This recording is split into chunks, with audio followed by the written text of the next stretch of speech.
एपटा रोचे सालेपुर एपटा रोचे Jagatpur.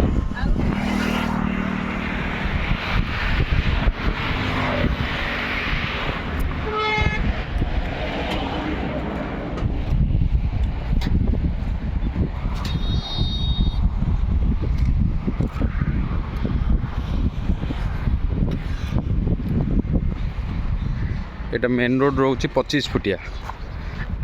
Main road 25 foot रोचे सब रास्ता रोचे 20 फुट घर बाड़ी प्लॉट सब अच्छी एबे भी आपन संगे संगे भी जदि रजिस्ट्रेशन करूछंती 7 डे भीतर आपनकर पट्टा भी मिल जिवो ता भी आपनकर घर बाड़ी प्लॉट कॉर्नर प्लॉट भी अवेलेबल रोचे जोटा 25 फुट और 20 फुट रास्ता को लागिक भी रोचे। मुख्य जिनस रोचे एटा सालेपुर बाजार रु 4 किलोमीटर पागा छकरू भी 4 किलोमीटर मिडिल रोचे प्लॉटटा पाखे स्कूल कॉलेज सब जिन अच्छी आप अवेलेबल सब जिन मिल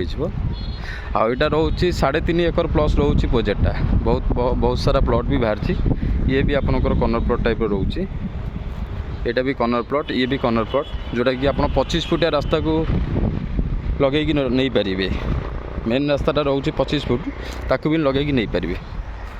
आ घर बाड़ी अलरेडी हो जाइए कन्वर्सन हम करा पड़ोनी रेजिस्ट्रेशन 7 डे भितर पट्टा करदेबू आपको